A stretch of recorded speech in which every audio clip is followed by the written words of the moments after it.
Hai semuanya, gimana kabar kalian? Semoga selalu dalam keadaan baik. Jadi welcome back di segmen analisa pagi. Teman-teman, kita ada di tanggal 4 April 2023 dan kita akan update untuk news dan juga pergerakan dari market Bitcoin.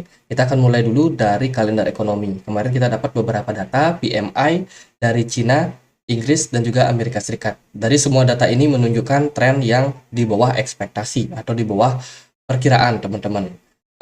PMI dari Cina itu turun berada di poin 50.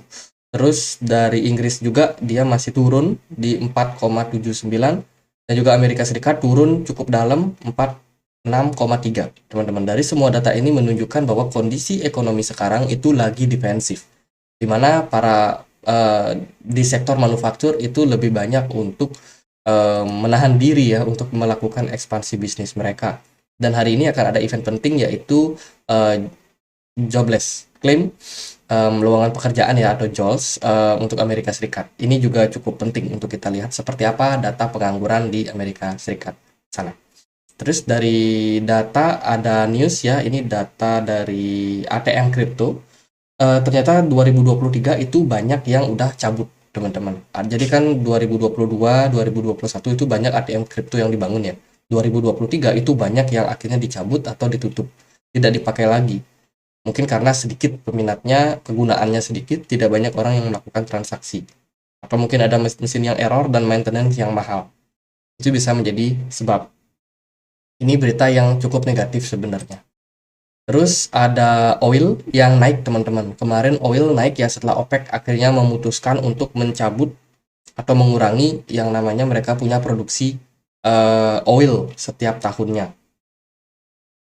Dan ya akibatnya apa? Akibatnya harga minyak melonjak, kemudian dolar agak drop di perdagangan kemarin ya. Makanya market crypto agak sedikit naik. Itu disebabkan karena dolarnya yang drop akibat oil yang meningkat, teman-teman.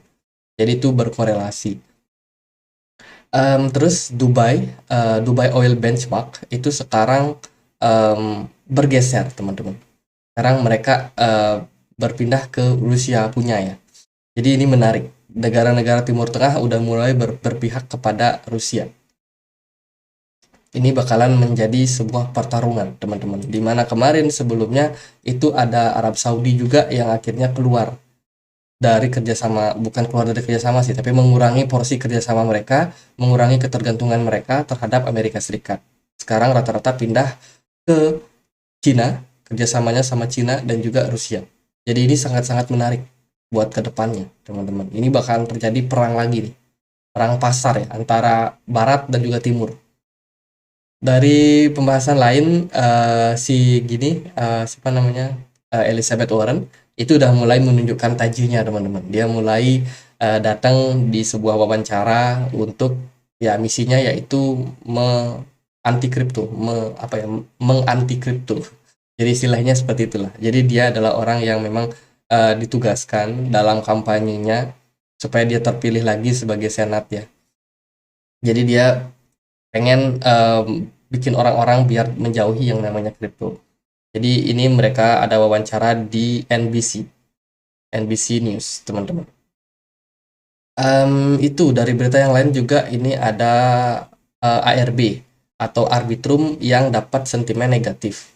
Pemungutan suara sedang dilakukan untuk Arbitrum untuk mencuri 750 million ARB dari perbendaharaan untuk yayasan membagikan hibah khusus. Tidak ada suara pada hibah ini.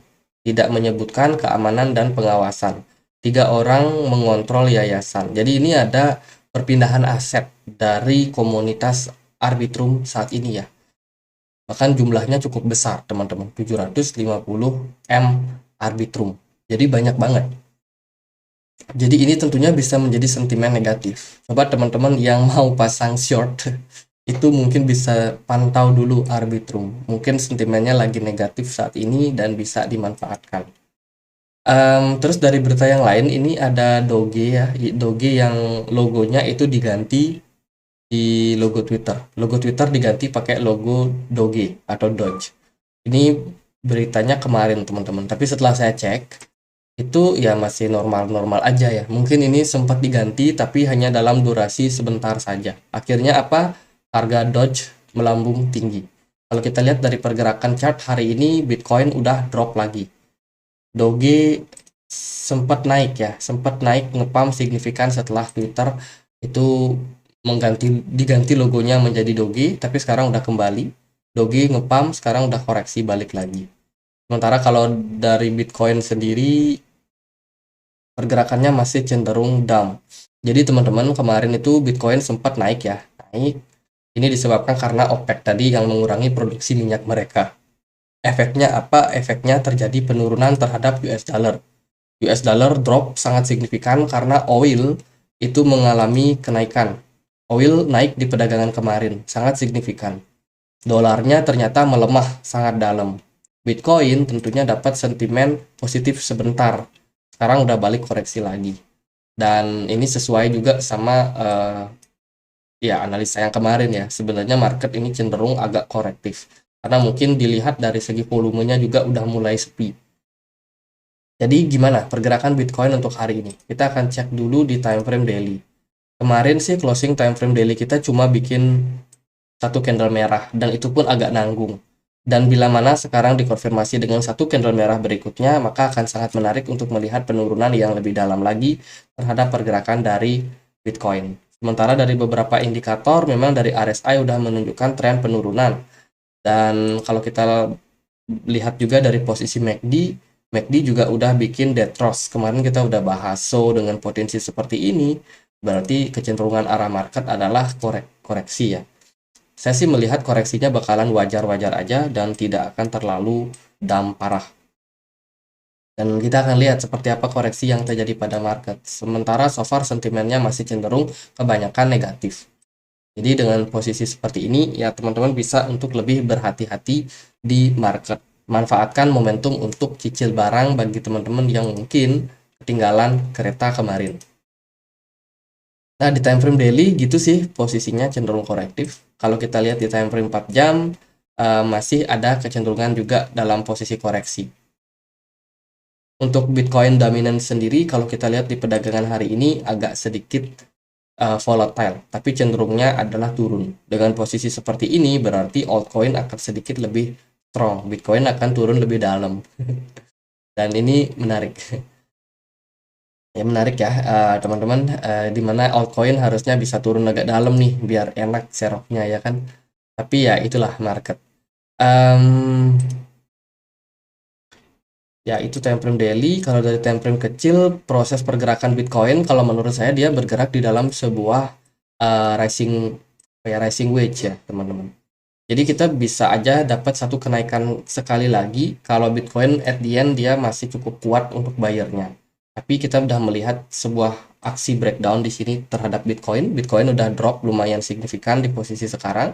Ini mengindikasikan akan ada tren penurunan yang terjadi pada Bitcoin. Untuk targetnya biasanya kita bisa tarik dari sini ke sini. Kita bisa pindahkan.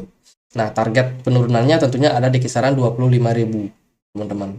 Karena dia udah breakdown dari mereka punya rising wedge. Dan sekarang ya udah kita tinggal tunggu koreksi aja. Mungkin bisa cicil barang di level tersebut ketika Bitcoinnya udah capai level yang cukup oke. Jadi dari saya gitu aja sih jangka pendek Bitcoin cenderung bearish. Ya semoga bisa bermanfaat teman-teman dan selalu lakukan Dior ya. Video ini bukan sama sekali rekomendasi atau ajakan melakukan penjualan atau pembelian. Itu aja, sekian aja kita saya Andri. Makasih.